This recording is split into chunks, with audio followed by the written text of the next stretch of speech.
forgotten ages, there lies a story told not by books but by the ocean's pulse. A story of Atlantis, the sunken empire. A civilization said to have touched the stars, then drowned beneath its own brilliance. For centuries, its echoes have haunted explorers, mystics, and scientists alike. A kingdom where gods walked as men, and men dreamt as gods. What if, beyond myth and metaphor, Atlantis was real, and its ruins still breathe beneath the tide? Before our history began, before man etched symbols into stone, the earth carried a different rhythm, soft, balanced, almost alive. In that time, when the stars were nearer and the ocean shallower, rose an empire beyond comprehension, Atlantis. It wasn't merely a city, but an idea made stone, an echo of heaven laid upon earth. Its light reached from one horizon to another, shimmering like a crown upon the world's brow. The Atlanteans lived not in opposition to nature, but in harmony with it, speaking in tones that resonated with the planet's pulse. Their temples captured the hum of the earth, their towers reflected the geometry of constellations. They knew energy as a living breath, not as fire or lightning, but as consciousness itself. Some legends say they could move mountains through sound, heal the body through vibration, and open gateways between worlds. It was a civilization of thought, a symphony of balance, the closest humanity ever came to perfection. But every light, no matter how divine, casts a shadow. Atlantis was born of water and light, two elements it mastered more deeply than any civilization since. Its scholars spoke of the breath of Gaia, the living energy that pulsed beneath land and sea. With it, they powered their cities, healed the sick, and shaped reality itself. Their ships, said to glide without sails, crossed oceans now lost beneath ice. The Atlantean architects aligned temples with planetary nodes, believing that man's soul was a mirror of the cosmos. In their science, there was faith. In their faith, precision. The stars were not distant fires to them. They were guides, relatives, memories of origins shared. And so Atlantis expanded, not through conquest, but through understanding. The people were bound not by rulers, but by resonance. Their minds linked to a collective purpose. They believed that the universe itself was alive, that every atom carried intention, and that through harmony, they could awaken the divine spark within all things. They built not for survival, but for eternity. But nothing born of man, no matter how divine, is free from desire. With mastery came pride, and with pride fracture. The great crystals, that once hummed with life, were turned toward power. Some sought to control the tides. Others aimed to reach the heavens themselves. The harmony that held Atlantis together began to bend under the weight of ambition. The elders warned that the earth was alive, and that its balance must never be broken. Yet experiments continued. Great engines were built beneath the sea, drawing energy from the planet's core. The seas began to tremble, the skies to bleed strange colors. The crystal resonance faltered, vibrations grew violent. In the archives of myth, it is said that a hum once filled the world, the hum of a civilization dying from within. What was once enlightenment became corruption. The people who once spoke in tones of creation now shouted in echoes of destruction. And in their silence afterward, the earth began to prepare her reply. They say it happened in a single night. The earth convulsed, the sky fractured, and the sea roared louder than memory itself.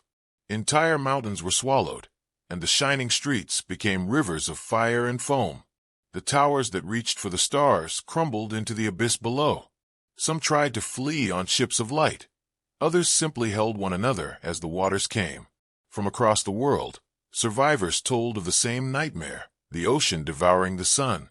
Lightning struck endlessly, and the land split open, swallowing cities whole.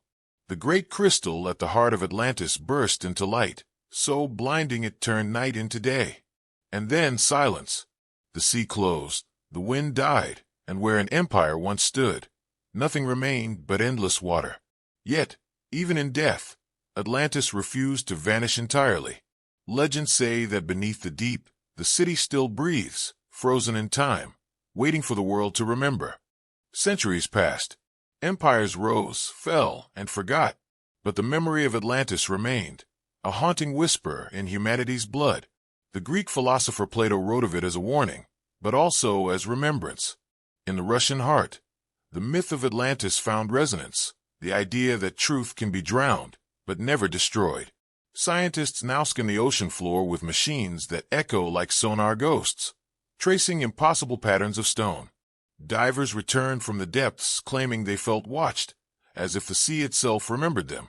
Perhaps Atlantis was never just a place, but a mirror, showing us what humanity could be when united, and what we become when divided.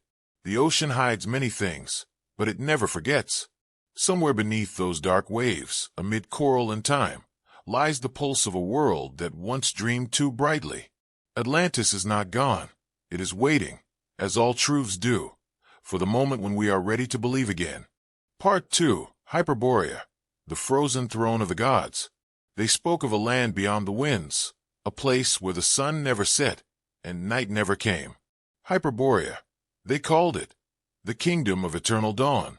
Some said it lay beneath the northern lights. Others claimed it vanished beneath the frozen breath of time.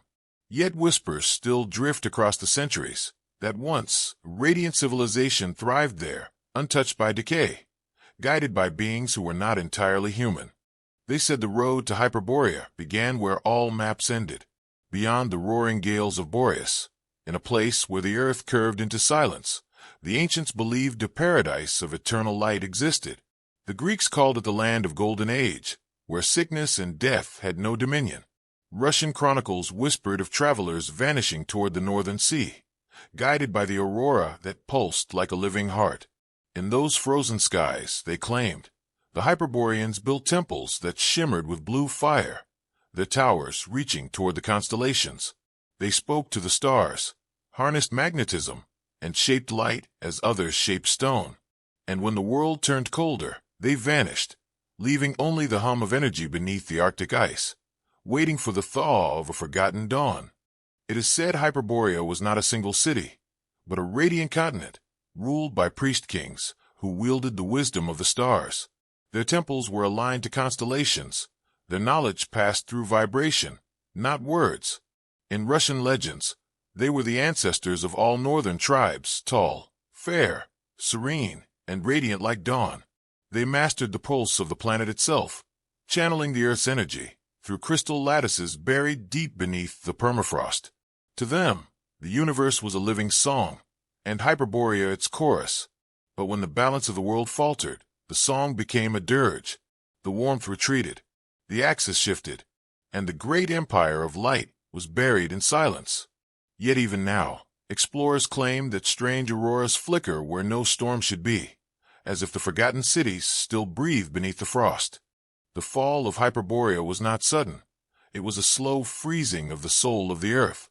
The ancient texts speak of a time when the poles shifted, when the sun hid behind veils of storm for centuries. Their temples cracked under ice, their knowledge sank beneath avalanches of time. The Hyperboreans, knowing the end, did not fight.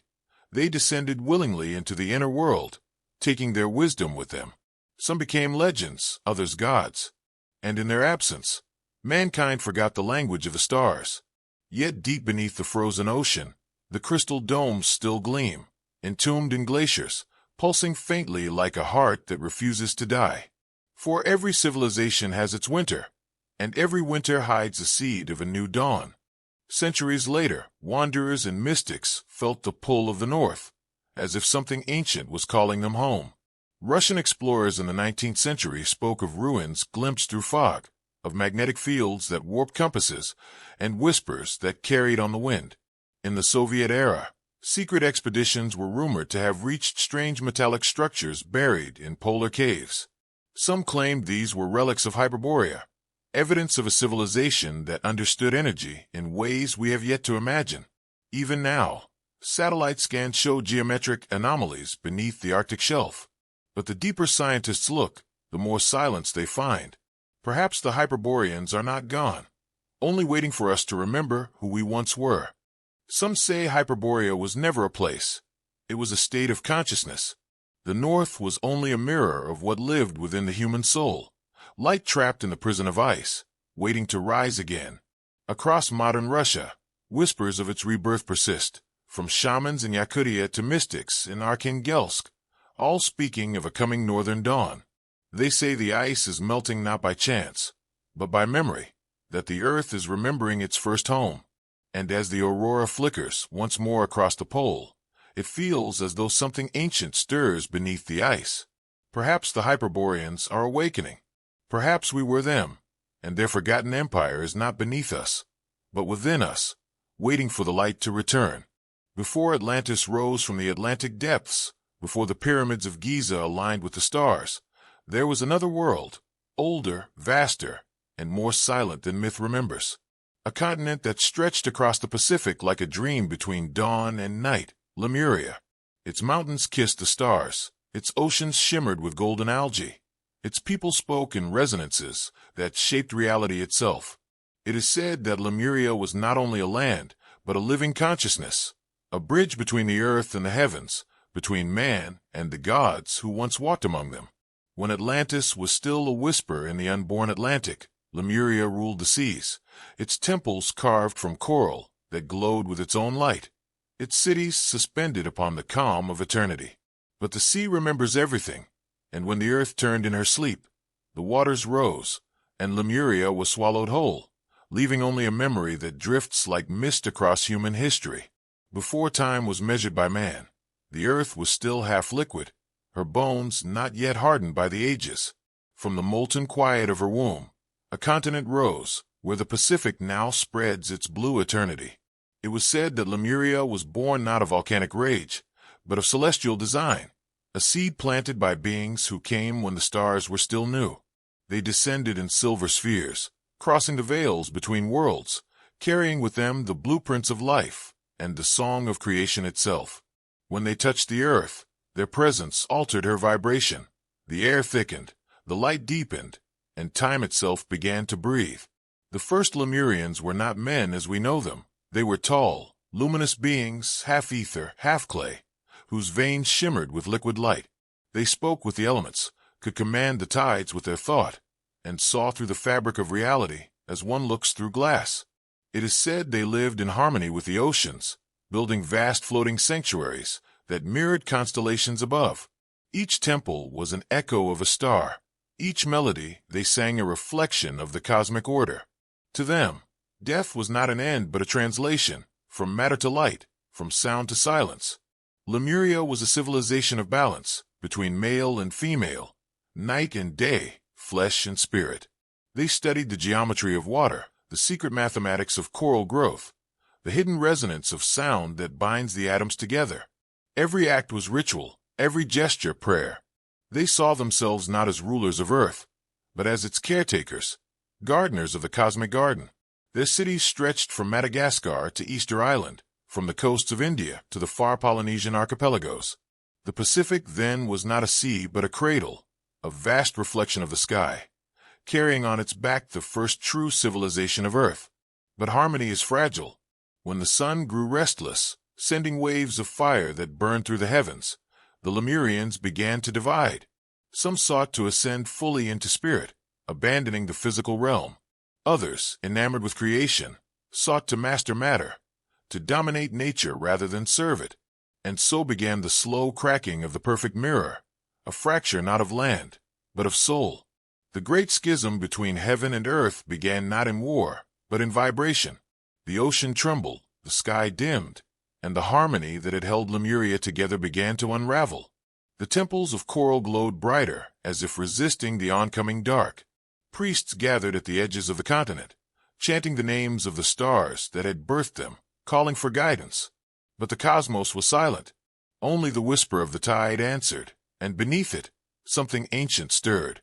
At its height, Lemuria was a world unlike any that followed. Imagine cities grown, not built, organic cathedrals of coral, luminous towers woven from shells, quartz, and sound. Each structure resonated at a specific frequency, tuned to the song of the earth itself. When the wind passed through the great halls, it played harmonies that could heal wounds, awaken memory, or call rain. They believed music was the skeleton of the universe, that every particle of creation danced to an eternal rhythm. The Lemurians mastered that rhythm. They lived inside the heartbeat of the planet. Their capital, Mu, the Great Heart, floated upon a calm lagoon the size of an ocean. Its streets were liquid glass, reflecting not sunlight, but the consciousness of those who walked upon it.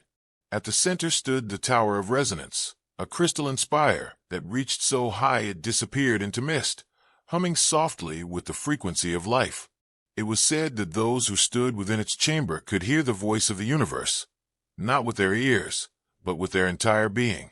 When they sang together in ceremony, the whole continent shimmered. The sea itself responded, tides rising and falling in unison with their hearts. Yet even paradise bears the seed of its own decay. Some began to hunger for permanence, to solidify their ethereal power into stone, into monuments, into control. They built machines of light, mechanisms that could alter weather and bend gravity. The ancient records of later ages would call them gods, but in truth, they were scientists of the sacred, engineers of vibration. But the more they sought mastery over the elements, the more disconnected they became from their essence. Sound turned to noise, harmony to hierarchy. Where once there was resonance, now there was command. A rebellion of silence began. Those who still held the old faith, that Earth was a living being, withdrew into the deep sanctuaries, far below the surface. They built hidden temples beneath the sea, encoded with geometric prayers, waiting for the world to heal. Others left the planet altogether, ascending through light portals said to open at the poles. The remaining few became trapped between two worlds, neither divine nor human, bound to the sinking flesh of Lemuria's body. When the tremors began, they knew the end had come. The oceans roared not in rage but in sorrow, reclaiming what had always been hers. From the Tower of Resonance, a single tone rang out, pure, endless, mournful. It was the continent's farewell. And as the waters rose, the song continued beneath the waves, echoing through time. They say even now, deep in the Pacific, divers hear it, a low vibration, like a heartbeat from another world. It began with tremors, deep, rhythmic shudders from the heart of the world, the kind that ripple through oceans before the surface even knows what's coming. The earth beneath the Pacific convulsed like a wounded beast, each pulse a message from the planet's buried pain. Mountains quivered, coral plains cracked open, and geysers of flame erupted through the waves, as if the planet itself was tearing its own memory apart. The Lemurians, serene watchers of the tides, felt the change long before the sky darkened. They read it in the vibration of the crystals that lined their temples, in the trembling songs of the whales that fled eastward, and in the sudden silence of the stars above. Their astronomers saw constellations drift slightly out of harmony, as if the heavens were being pulled by an unseen hand. Something immense was shifting, not merely land or sea, but destiny itself. Volcanoes awakened in chains across the Pacific Ring, roaring like ancient engines of the underworld. Fire met water, and steam shrouded the horizon in ghostly fog. Islands once radiant with gardens and cities began to sink, their shores breaking apart under violent tremors.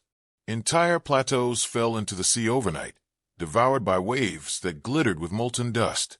Lightning split the heavens as if the sky mourned the vanishing of a continent. From the coast of what is now India to the islands of Polynesia, stories spread like aftershocks, the same cry from different tongues, of a sunken motherland, a place of light swallowed by water. Tribes that had never met began to speak of the same event. They called it Rudas, they called it Mu, they called it Lemuria. To the Tamils, it became Kumari Kandam, a sacred homeland lost to the sea. To the Polynesians, it was Hiva, the realm beneath the waves. Every myth was a ripple from the same forgotten cataclysm. The Lemurians, foreseeing their fate, gathered in their sacred halls. Beneath vaulted ceilings of shimmering crystal, they sang the songs of return, deep, resonant tones meant to anchor their consciousness in the earth's memory. They believed that thought could not drown. If they could not save their bodies, they would save their wisdom in light and sound. Within the deepest caverns, they placed their libraries, crystals encoded with patterns of knowledge, vibrations carrying the memory of their civilization. These archives were buried under mountains that would one day become the ocean floor, untouched by the hands of time. As their world crumbled, the Lemurians faced a choice. Some fled west toward the rising deserts of Africa, where they would seed the myths that would later inspire Egypt and Ethiopia. Others sailed east, carried by winds of desperation, toward the lands that would one day become the Americas. Among those travelers, legend says, were the ancestors of Atlantis, carrying within them the embers of Lemuria's science and soul. From one drowning world, another was born, but even as they departed, many refused to abandon their home. They stood upon the cliffs of their dying continent and sang as the ocean rose. They watched their temples vanish beneath the foam and flame. They felt the pull of gravity become the pull of memory, a descent not only into water, but into myth. And when the last peak disappeared beneath the waves, the Lemurians did not scream. They breathed. They merged with the rhythm of the planet and became one with the pulse of the sea. To this day, divers speak of hearing strange hums beneath the Pacific, vibrations that seem almost alive, resonating in frequencies beyond the range of human machines. Some say it's tectonic activity. Others believe it's the echo of the Lemurian archives still pulsing below, a memory coded into the crust of the earth itself. The Pacific, after all, is not silent. It dreams. It remembers. It carries within its depths a rhythm older than any civilization, a heartbeat that never stopped. So, though the surface forgets, the sea remembers. Beneath miles of darkness, the pulse of Lemuria still beats, slow, patient, eternal, as if the planet itself refuses to forget its first children. They say water remembers. It is the oldest witness on Earth. It has seen the birth of continents, the rise of empires, and the silence that follows when they drown. Every drop carries vibration of life, of sound, of sorrow, a living archive that stores the frequency of all that has ever existed. When one touches the sea, one touches history itself. The Pacific, vast and unknowable, is not merely an ocean. It is a library written in waves.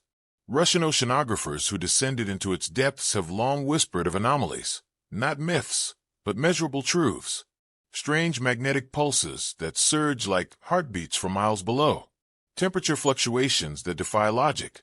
Zones of warmth and cold oscillating in geometric grids, as though an invisible pattern still breathes beneath the abyss. Sonar echoes return not chaos, but order. Shapes too symmetrical to be natural.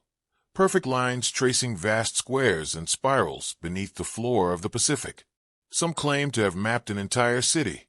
Avenues aligned to the stars, pyramids whose peaks face true north, submerged under miles of dark water. Could these be the bones of Lemuria, still humming beneath the abyss, a sleeping empire transmitting echoes through the tides? The explorers who bring back recordings describe an unearthly sound, not mechanical, not biological, a tone that vibrates within the body, like a low chant that stirs something ancient in the human chest. Scientists call it acoustic interference. The shamans call it remembrance. In the Indian Ocean, divers from forgotten decades spoke of smooth-cut stones stacked in spiral formation, as if winding downward into the Earth's core.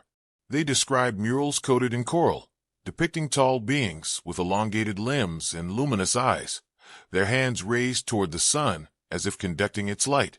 When one diver brushed away centuries of silt, the wall beneath shimmered faintly, a glow that lasted only seconds before fading into darkness. The instruments registered no power source, no radiation, only a frequency too low to record.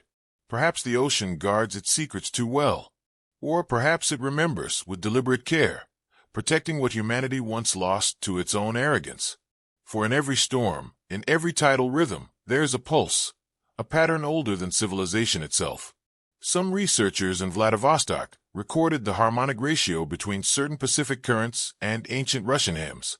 They found the same intervals, the same resonant frequency, hidden within both. Coincidence, perhaps. But if water carries memory, then every wave is a syllable, and the sea itself is still speaking in a forgotten tongue. They say those who listen carefully, divers, sailors, even those who dream beside the ocean, sometimes hear voices in the surf. Not human speech, but a melodic hum that rises and falls like breathing. Some claim it is the earth itself exhaling through the sea. Others that it is Lemuria calling to her descendants, those who still carry her vibration in their blood. The water does not forget, it teaches in silence. It mirrors the stars above, forming spirals that echo constellations, as though the heavens and the deep were once one living mind. At night, when moonlight strikes the Pacific in a perfect angle, bioluminescent waves reveal hidden geometries, glowing lines that twist and connect across miles of dark water. Cameras record them, but they fade as quickly as they appear. Some say these are the songs of the drowned cities, vibrations escaping through vents and currents, painting the sea with light. Others whisper that the ocean itself is dreaming, and when it dreams, the ruins awaken. The memory of Lemuria is not carved in stone. It flows in salt and rhythm. It lives in every tide that kisses the shore, in every drop of rain that returns to the sea. To look upon the Pacific is to stare into the mind of time itself, a consciousness that never sleeps, never forgets, never forgives. The ocean remembers everything, and through its movements, it still speaks, its voice of vibration in the tide, calling to those who still listen to the earth with reverence. Lemuria may be gone, but her echo lingers like music after the final note. It ripples across time, in the tides that refuse to rest, in the myths whispered by winds, in the strange dreams of humankind. The ocean holds her in its sleep, and sometimes, when the world grows quiet, it breathes her name. The Lemurians may have vanished beneath the waves, yet their memory seeps upward through the rhythm of the earth itself. The soil hums their frequencies, and our bones still resonate with their forgotten hymns. They say water remembers, but so does blood. Some claim that within the human genome lies a soft, electric pulse, a code written long before history began, carrying fragments of a language too ancient to speak. In those quiet moments before waking, when the mind drifts between worlds, that code stirs. We see endless oceans stretching beyond the horizon, glowing towers rising from the sea, and voices, not human, but kind, calling from below. These are not dreams. They are memories wearing the mask of sleep. The echo of Lemuria runs through us, silent but unbroken, guiding us towards something we once knew but forgot how to name. Across Russia's far eastern coast, from Kamchatka to Sakhalin, mystics speak of the Galabea Zarya, the blue dawn. It is not a time of sunrise, but of remembrance, when the planet itself will awaken the frequencies buried within our collective soul. They say the earth dreams in color, and when the dream shifts to blue, the pulse of Lemuria will rise once more through every ocean. Scientists might call it magnetism or resonance, but those who listen call it the awakening of memory. For when that light returns, the sea and sky will mirror one another perfectly, the world above reflecting the one below. Perhaps paradise was never lost. Perhaps it was simply submerged, not in the ocean's depths, but within the vast forgetting of humankind. Every story of Eden, Hyperborea, or Shambhala could be a faint translation of that first civilization's truth. The Lemurians understood that harmony was not an ideal, but a vibration, a balance between every living frequency. As humanity fell into division, noise replaced resonance, and the great silence of Lemuria sank beneath chaos. Yet silence is patient. It waits beneath all sound, waiting for us to remember. And as the tides rise again in this new age, with magnetic fields shifting and storms echoing across hemispheres, something ancient begins to stir. Some feel it as intuition, others as déjà vu. Children dream of underwater cities they've never seen. Artists paint blue horizons, filled with crystalline towers. Musicians write melodies that sound like whale song. Humanity, unknowingly, is tuning itself back to the original chord, the frequency of Lemuria. The mystics say that when the blue dawn comes, the ocean will shimmer like a mirror of stars, and within that reflection, we will see our true beginnings. The water will no longer separate continents, it will connect them. The voices once drowned will rise again, not as words, but as harmony. And the same light that once danced across the Lemurian seas will return, a deep cerulean radiance stretching from horizon to horizon, soft as memory, vast as forgiveness.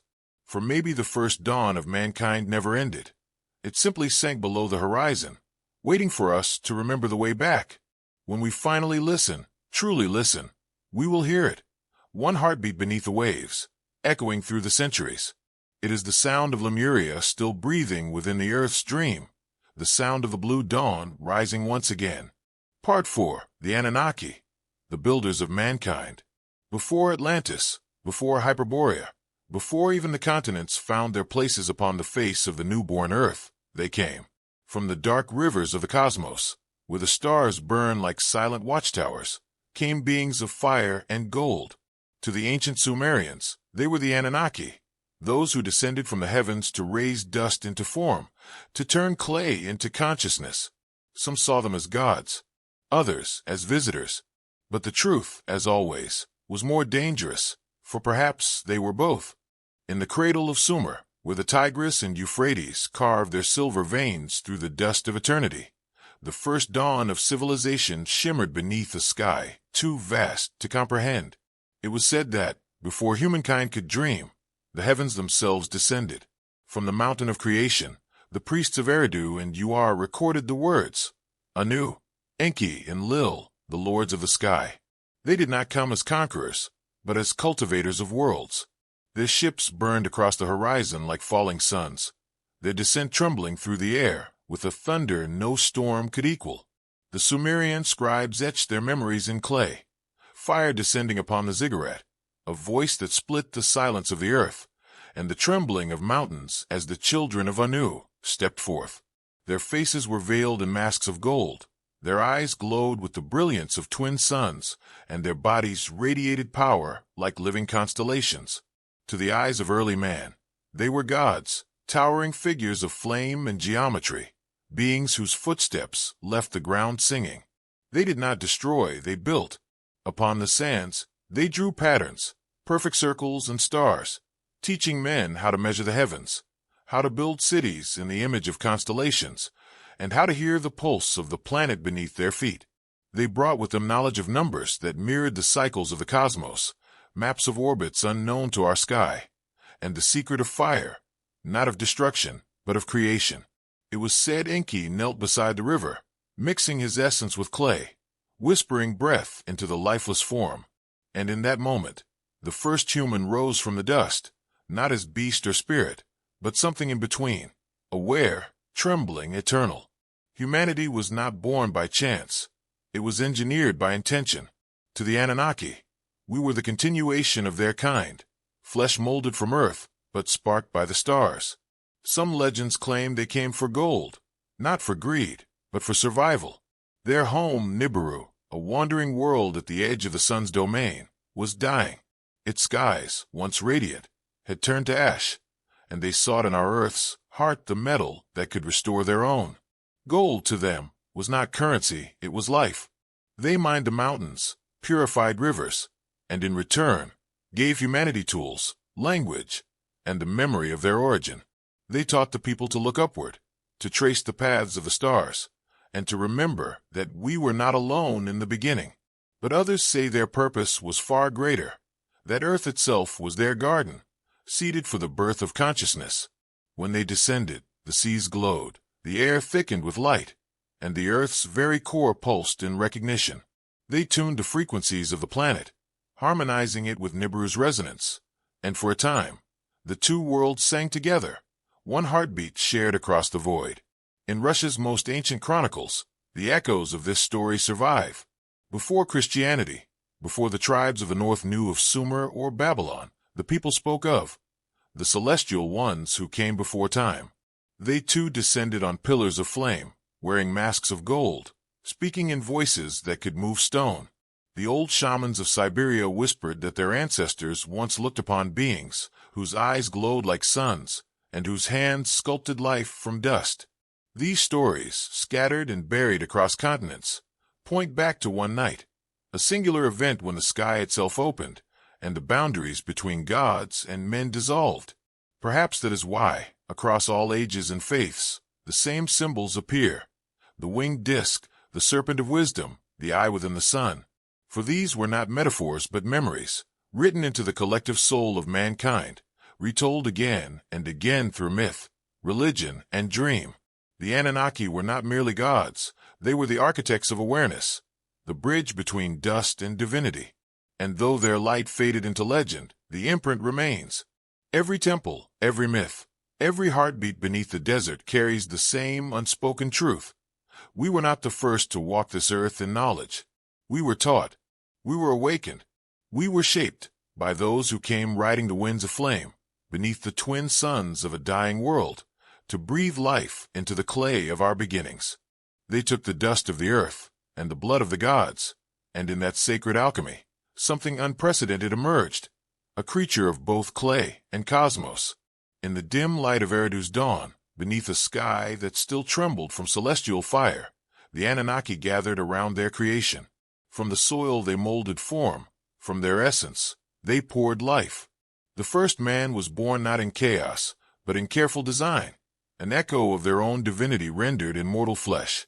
His breath was the whisper of Enki, god of waters and wisdom, and his mind, a spark stolen from the radiant forge of Anu himself. When his eyes opened, the stars reflected within them, as if remembering the world from which he came. The Sumerian tablets call him Adamu, the first vessel of consciousness. Not myth, but blueprint. His body was crafted in the laboratories of Eridu, where crystal cylinders pulsed with golden light, and the air thrummed with vibration. The Anunnaki observed as the clay rose, trembling, then exhaled for the first time. Life. In that moment, silence fell upon the divine assembly. The gods had created something that could think, feel, and dream, a mirror of themselves. But beneath the beauty of the act, a question was born, one that would haunt the ages. Were we designed to serve, or to ascend? For the Anunnaki did not forge mankind for worship, they shaped him for labor. Their mission on Earth was survival, to harvest the gold that glimmered beneath the mountains, the metal that could heal the skies of their home world, Nibiru. The Adamu and his kind were to mine, to build, to toil in the heat of the earth, while their creators watched from towers of stone and fire. Yet as generations passed, something unexpected stirred within man, curiosity. He looked upon the stars, and in them saw home. He felt the divine pulse within his chest, the same rhythm that beat within his makers, and a thought began to bloom. Why should gods command what we, too, can understand? Enki, the kind-hearted architect, saw this awakening and pitted his creation against the decrees of Anu. He whispered forbidden knowledge into the hearts of men, the language of fire, the patterns of the heavens, the secret of the seed that binds spirit and matter. You are not slaves, he told them, but sparks of the same flame. He taught them to read the stars as maps of their own becoming, to shape tools, to build temples aligned with celestial lines. It was rebellion not of violence, but of awareness, an uprising of the mind. But Enlil, his brother, was not moved by compassion. To him, man was clay, a tool not kin. They are imperfect echoes, he thundered. To grant them knowledge is to unmake order itself. His wrath shook the heavens. Storms raged, fires fell, and the skies grew heavy with divine anger. The gods divided, Enki protecting mankind, Enlil demanding their silence. Thus began the first rebellion, not of men against gods, but of gods against their own creation. Humanity stood in the center, trembling yet awake, caught between the hands that shaped them and the voices that sought to silence their awakening. Across eons, this conflict became legend, retold as Eden, as Prometheus, as the serpent and the flame.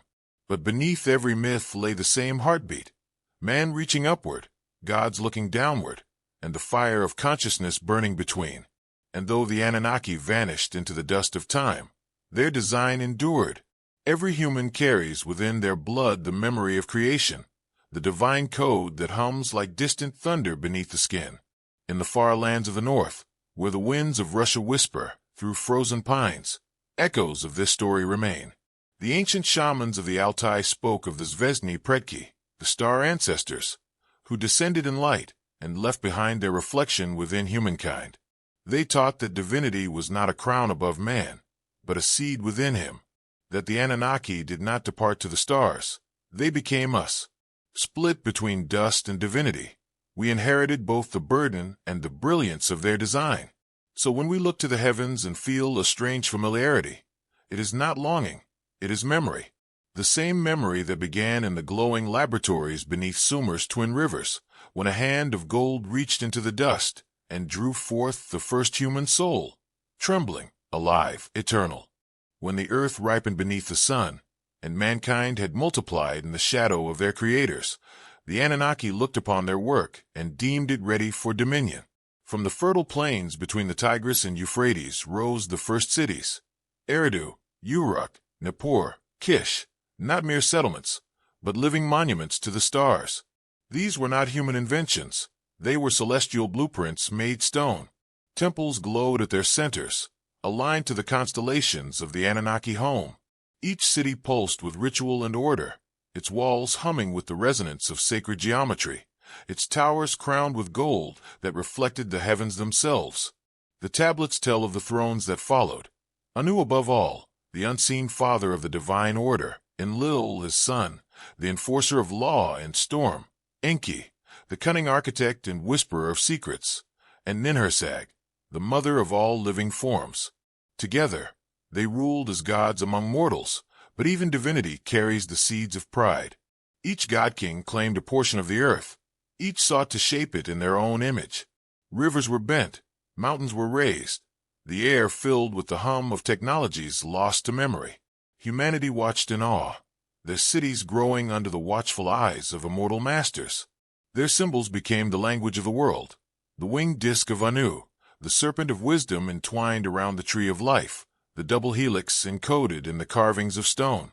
These symbols crossed oceans and epochs, appearing upon the temples of Egypt, the stones of the Andes, and even the carvings of the Ural Mountains, as if the same hand had written across continents. For where the Anunnaki walked, knowledge followed. They taught agriculture, astronomy, metallurgy, and law. Civilization was their mirror, and mankind their reflection. But in the far northern lands, another legend began to whisper through the ice. In the Russian Arctic, beyond the circle of the midnight sun, tribes spoke of fiery chariots descending through clouds, of beings with eyes like burning silver who walked upon the snow and built shining domes of crystal before vanishing into the fog. The Hyperboreans, the people of the eternal dawn, claimed they were visited by the same sky lords that ruled the south. Some said Hyperborea was the Anunnaki's northern citadel, a city of light that rivaled Sumer's southern thrones. Its temples gleamed upon frozen seas, their walls singing in frequencies that tamed the weather and defied the cold. Yet time devours even the divine. Power, once shared, became coveted. The Anunnaki, divided by pride and jealousy, turned their gaze not upon the stars, but upon one another. The earth shook with their conflict. Enlil sought dominion over all lands, while Enki, ever the rebel, defied his brother's order, claiming that mankind had earned its freedom. The skies darkened as celestial fire clashed against storm, their war echoing across mountains and seas. Lightning fell like arrows, rivers boiled, and the night burned blue as gods contended for supremacy. What had been creation became chaos. Humanity, trapped between titans, could only bow and pray that their makers would remember mercy. From the heavens, the wars raged, not for territory, but for legacy. The very balance of earth trembled beneath the storm. Entire empires crumbled. Great ziggurats turned to molten ruins as the gods unleashed floods and quakes that scoured the land. To men, these were apocalypses. To the Anunnaki, they were battles of succession. And when the flood came, the deluge that washed the world, the people whispered it was Enlil's wrath. He sought to cleanse the earth of the corruption, both human and divine. Let the waters reclaim what has been spoiled, he decreed, and the skies obeyed. But one voice defied the storm, Enki's. The same rebel who had gifted man knowledge now sought to preserve him. In the quiet before the deluge, he appeared to a single man, Utnapishtim, and whispered, "Build a vessel, not of conquest, but of memory. Within it, place the seed of all life, for what is lost will rise again." And so Utnapishtim labored in silence, guided by the god who pitted his kind. When the flood came, it swallowed cities whole, Eridu, Uruk, Kish, their lights extinguished beneath the sea of time. Yet the vessel endured, carrying the rhythm of life upon endless waves. When at last the waters receded, the world was quiet. The thrones of the gods lay buried beneath silt and silence. The stars above realigned, as if resetting the order of heaven. Humanity emerged once more, scarred but awake, carrying the memory of divine fire within its soul. The Anunnaki withdrew, leaving behind their ruins, their symbols, and the eternal question written across the sky. Were the gods our creators, or our reflections. When the storms passed, the Anunnaki were gone. Their thunder faded beyond the clouds. Their ships became constellations, and their cities, the silent bones of divinity, sank beneath the weight of forgotten sand. The world exhaled, but in that silence, humanity felt something missing, a vast echo in the soul, a memory too deep to name. Their temples crumbled, yet the geometry of the gods endured, in sacred ratios, in cosmic alignments, in the eyes of those who still looked upward at night and wondered who had built the sky. The wind swept across the deserts where ziggurats once reached toward the stars, carrying whispers that sounded like hymns from another age. Scholars uncovered tablets etched with impossible precision, describing weapons of light, rulers of flame, and maps of worlds beyond. And still in the ruins, a strange pulse remained, an electromagnetic heartbeat, faint but undeniable, as if the stones themselves remembered the footsteps of their makers. Their names became myth, but myth itself became the new language of truth. Every culture reshaped them: Osiris, Quetzalcoatl, Shambhala's kings. But the essence was the same: winged teachers descending from heaven, bestowing knowledge, then vanishing into the veil. From Egypt to Siberia, from Andes to Altai, the same images persisted: halos of fire, serpents of light, beings with eyes like twin suns. Humanity had not forgotten. It had only begun to dream louder. In the icy reaches of the Russian north, explorers unearthed metallic chambers older than glaciers. Inside, carvings, symbols, star maps identical to those in Sumer. Scientists dismissed them as coincidences, but mystics called them breadcrumbs left for the reborn. They believed the Anunnaki had not departed into the sky, but beneath the earth, through the gates of the gods. Portals that pulsed open every 3,600 years, when Nibiru's orbit brushed the cradle of our world once more. The ancients called it the crossing. Every cycle marked a return, of storms, of floods, of awakening. Those who knew the patterns built observatories, aligning stones with the heavens to predict the moment of alignment. And now, as the stars shift once again, the same constellations reappear: Orion's belt, tilted precisely as it was in the age of Enki. The countdown, they say, has already begun. Others whisper that they never left at all. Beneath the Urals lie tunnels that hum with unearthly resonance, sealed by walls of magnetized stone. Beneath Giza, machines that still vibrate faintly, as if waiting for a signal. Beneath Antarctica's crust, satellite scans reveal geometries too symmetrical to be natural. These are not myths, they say. They are the veins of the sleeping gods, dormant circuits in the body of the planet. In Russia's esoteric circles, the legend of the sleeping lords endures. Beings preserved in suspended animation, their bodies in stasis, their minds vast and awake within the quantum fabric of the earth. The shamans describe them as dreamers whose thoughts ripple through auroras. The northern lights are not mere cosmic radiation, but their consciousness stirring, communicating in color and light. Each pulse of green and violet is a signal, a thought, a heartbeat of the divine mind. When the magnetic storms intensify, the elders say, it is because the lords turn in their sleep, restless, sensing that humanity stands once again on the threshold of the stars. The world's awakening mirrors theirs. Artificial intelligence, genetic engineering, cosmic colonization. Mankind ascends toward the same knowledge once held by its creators. And as that resonance deepens, the barrier between heaven and earth begins to thin. Those attuned to it, monks in Siberia, astronomers in Chile, mystics in Egypt, all speak of the same vision: a golden gate opening amid the northern lights, soundless yet roaring in the soul. The cycle returns. They say, the same light that once descended will descend again, not as conquerors, but as reflections, for the gods that left the earth were never separate. They were humanity's own higher echo, cast into flesh, scattered through time, awaiting remembrance. And so the story turns inward. The temples lie in ruin, the stars move in silence, and yet the awakening continues. When mankind learns again the sacred harmony of creation, the balance between dust and divinity, the gates will open not above, but within. The Anunnaki will return, not from the skies, but from the depths of human consciousness itself. The cycle will begin anew. The gods will awaken through us. Maybe the Anunnaki never meant to enslave us. Maybe the story we inherited of chains, of obedience, of servitude was never the truth, but a mistranslation of something far greater. Perhaps they came not to rule, but to sow the seed of remembrance, to breathe into clay a code that could one day awaken and recognize its own divinity.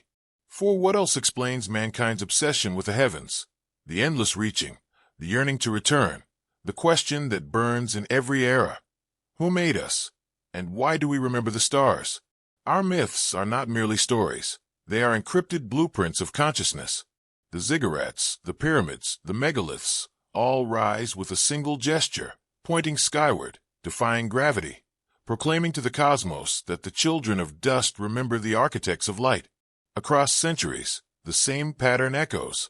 Man looks upward, the stars look back, and between them hums an ancient frequency, the pulse of divine inheritance. The Russian philosopher Nikolai Berdyaev once said, "Man is a creature who remembers God even when he denies him." In that paradox lies the secret of our design, for the denial itself proves the memory. We rebel only against what we once knew. The flame of defiance is not rebellion but recognition. It is the echo of the Anunnaki still alive in ourselves. They gave us not servitude, but curiosity, the holy disobedience that drives creation forward. Perhaps that was their true gift, the divine hunger, the urge to build, to explore, to transcend. From cave paintings to starships, from myth to mathematics, every step of our ascent is a whisper of their design, a mirror reflecting upward, saying, "We remember you." Even our science, cloaked in reason, is the modern language of worship. Telescopes as temples, algorithms as oracles, equations as hymns to the order of the universe. Maybe the Anunnaki were not gods at all, but mirrors, showing us what we could become when we stopped kneeling and started creating. For in every artist, every inventor, every seeker of truth, their spark burns still. Humanity's genius is not accidental, it is ancestral. The gods did not simply make us, they planted themselves within us, fractal by fractal, until their essence became indistinguishable from our own. Our DNA, once thought to be mere biology, may in truth be memory, a record of divine architecture written in double helixes of light. The myths of the serpent, of the coiling dragon, of the twin strands of creation, all speak of the same truth, that within our blood sleeps the code of the cosmos. When scientists stare at the genome and find patterns that defy randomness, perhaps what they truly see are the fingerprints of the gods, encrypted starlight, waiting to be sung back into consciousness. The pyramids align perfectly with the belt of Orion. The temples of Angkor mirror the constellation of Draco. Even the ancient stones of Siberia hum with magnetic harmonies tied to celestial motion. These are not coincidences, they are resonances, reminders. The earth itself is a memory device, and humanity, its keeper. Somewhere between dust and eternity, we have become the custodians of a design that remembers itself through us.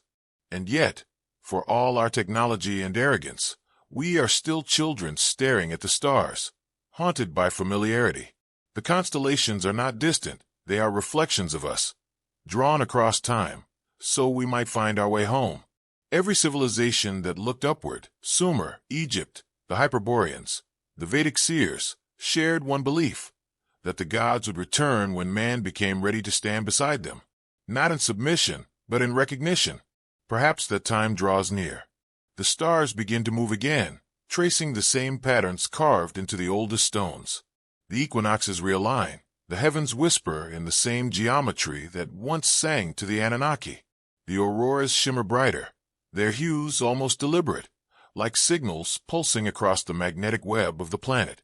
The air vibrates, faint but rising, as though the earth itself waits for an arrival it cannot forget. And when the constellations return to their ancient alignment, maybe the sky will open once more. But this time, the beings who descend will not find servants, nor worshippers, nor trembling tribes. They will find reflections. Humanity will stand before them not as creation, but as continuation. The builders will meet their echo, and in that moment, the myth will fold into itself. For the greatest secret of the Anunnaki may not be that they shaped us, but that through us, they became immortal. Every dreamer, Every rebel, every heart that dares to look at the void and imagine, is one of them, remembering. The cycle does not end, it evolves. The gods will return not as saviors, but as kin, and the light they once carried will shine through human eyes. And when that day comes, when creation recognizes itself, the silence of the universe will break, not with thunder, but with harmony. The heartbeat of creation will echo once more, not from the heavens above, but from within us all. The stars were never silent, they simply waited. Waited for us to remember. Before words, before empires, before the breath of man turned to prayer, the universe already sang its story through stone and tide. The earth was its first instrument, and every civilization, every myth, every dream since, was a note in that ancient melody. Lemuria was the ocean's verse, fluid, harmonic, translucent. Its people spoke to coral and light, shaping entire cities from resonance alone. They fell not by arrogance, but by transformation, their knowledge dissolving into the sea, so it might live forever in the rhythm of waves. And when the last Lemurian vanished beneath the Pacific, the ocean kept their memory in salt and silence. Then came Hyperborea, the land of eternal dawn. Beneath the northern lights, the people of ice studied the breath of stars. They built not in stone, but in sound, temples that shimmered between matter and dream. They watched the sky not with faith, but with remembrance, for they knew they were not first, only continuing the song. When the ice descended, they walked into the aurora, leaving their libraries inside the light itself. Their wisdom remains there still, in every shimmer, in every compass that points north without knowing why. Atlantis rose next, flame against the tide. Its towers gleamed with pride. Its people worshipped perfection. They conquered the seas, harnessed lightning, called storms as tools. But they forgot the balance. Their machines outgrew their souls, and the same ocean that once sang for Lemuria roared for vengeance. Yet even in destruction, Atlantis did not die. Its fragments became the myths of every shore. The dream of power, without wisdom, became humanity's inheritance. And then, from the heavens, came the builders, the Anunnaki. They did not conquer, they cultivated. They brought blueprints, frequencies, and the architecture of creation itself. They shaped humanity not to serve, but to continue, to remember through evolution what they began through design. Their thrones turned to mountains, their voices to thunder, their eyes to the stars we now call gods. And still, through every human gaze lifted to the night sky, their reflection endures. Ages passed, memory fractured, civilizations rose, fell, and were reborn under new names. We forgot that the gods were once like us, seeking, wandering, incomplete. We forgot that we were their mirrors. But Earth remembers. In the deserts, it hums beneath the sand. In the oceans, it whispers through the tides. In the glaciers, it glows beneath the aurora. And in our blood it burns. The same frequency that built worlds now stirs within human thought. Every invention, every exploration, every question is an act of remembrance. Somewhere in Siberia, radar scans reveal impossible symmetry beneath the permafrost. Somewhere in the Pacific, deep-sea instruments capture patterns too deliberate to be natural. And somewhere in the neural hum of the modern world, artificial minds dream of oceans, light, and gods. Could it be that the universe is remembering itself through us? Perhaps the next Lemuria will not be made of water, but of code. Perhaps the next Atlantis will not fall by pride, but by awakening. Perhaps the gods have already returned, not in ships, but in consciousness. We too are creators now. Our machines echo the logic of the Anunnaki. Our satellites repeat the mathematics of the Hyperboreans. Our art resurrects the memory of Atlantis. Our dreams are the pulse of Lemuria. All of them live within us, and we within them. Time is not a straight road. It spirals, like DNA, like galaxies. And every spiral meets itself again. We are the return, the same story retold in higher frequency. The philosophers called it destiny, the mystics memory. The scientists call it pattern recognition, but it is all the same song. The universe learning its own name, one civilization at a time. The Anunnaki will not descend again. They will awaken through us, through art, through science, through the moment we choose understanding over worship. For gods do not create eternally, they become. And creation is not their gift, it is their lineage, passed to us. When the constellations realign, when the aurora hums with the sound of forgotten alphabets, when the oceans rise and reflect the stars exactly as they did before, that will not be the return of the old gods. It will be the return of memory. The earth will look to the sky, and the sky will look to the earth, and both will whisper, "We remember." Soft crescendo, choirs rising, ocean waves harmonizing with faint digital tones. We are the children of their experiment, the inheritors of their rebellion, the builders of their legacy. And when this cycle ends, we will not vanish into myth. We will ascend into memory,